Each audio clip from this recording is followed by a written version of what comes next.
Муну мен отуруп алып эле терип атам, айланайын. Жашы 80-ге таяп калган Камчыбек Молдароновдун жана байбичеси Алтынбүй балык айбанын тээ ала жаздан кеч күзгө чейин эрмектегендери 10 сотук жерди ээлеген өзүмдүк бакчасы.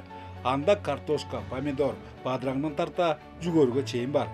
Ал эми быйыл бираз аянтка төө бурчак эгишип, кол кабышкандар болбосо, түшүмүн жакында жыйнап бүтө алышуутан эмес. Bir-birden alıp ortasını 5 santimetre, 6 santimetre kılıp öyle tergele oturgustuk deyini. Oturguskandan elle bat öyle ölüp çıktı. Anan suunu jakşı göröt eken. Сөзүңүз караганда сизге жагып калган окшойт. Эмди жылайда. Mala aябай жакты. Эмдиги жылы даже көбөйтөйүн деп атам. Мына бу жерде менде участок бар. Уш жергеле көбөйтөйүн деп атам. Укмуштай түшүндү экен. Ар биринин ичинде жок эле дегенде 6-7-8 болот экен. Болбоду дегенде 5 болот экен. Чындыгында карман өстүргүндөрүн сатып пайда табам дебейт эле.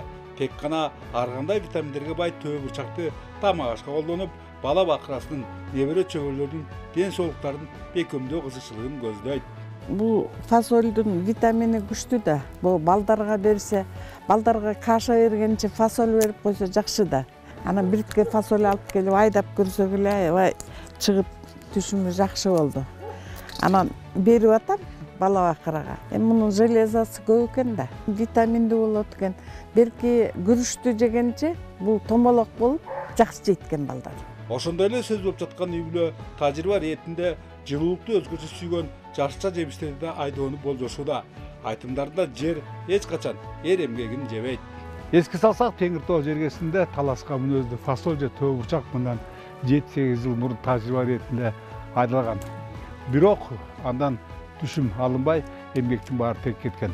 Ал эми жадан өзүңүздөр көргөндөй, ар ошондо Камчыбек Молдаровдун үйлөсү фасоль нарынын шартына дагы өсөрүн тастап отурат. Мынакей азыр менен олуп турган фасоль жаңы эле терилип жыйналып алынды.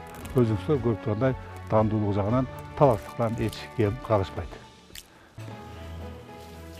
Ал эми Кочкор районунда ысымы жакшы таанымал Болот Асанбековдун короосу канаттуулардын ар кандай түрлөрүнө толгон.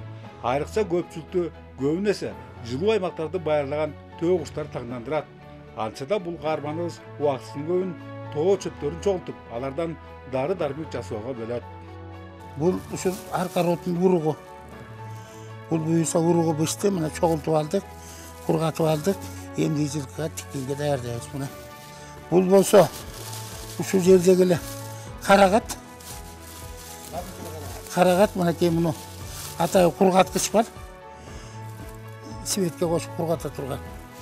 Ana ошо кургаткычка кургатып алабыз. Бул болсо могу тоонун арчасы түтөткөнгө жакшы. Анча мынча мындай састымоого жакшы. Бул болсо көкөмөрен деген чөп. Мына азыр жаңы бышып атат. Бул эки чөп болсо ушулардын аралашмасы. Мында көкөмөрен да бар, аркароту да бар, жалбырак да бар. 13-жылдан бери ушул така эметип калдым чөпкө, кызыгып калдым. Мындан башка ышкын өстүрөм үйдөн. Аркаротун өстүрөм, согон өстүрөм. Уштапта Болот Асанбеков айылдаштарын тоо карагыты менен камсыздоодо. Айтымында анын дардык касиети абдан күчтүү жана кант диабетинен арылууда миңдин бири. Ал деле жогорудагы Камчыбек Аксакал сыяктуу киреше түшүрүүнү көздөбөйт. Тек гана ийсиз дегеле тынч албай, ар кандай жашча жемиштерди, ден соолукка жагымдуу чөптөрдү өстүрүүнү хоббисине айландырган. Кышкысын чычыркалактын ашын чогултуп, кайнамасын коңшулаш Казакстанга экспорттойт. Бөлөкбай Шеримбеков, Айдын Төлөбеков, Атайын Замана студиясы үчүн Нарын облусу.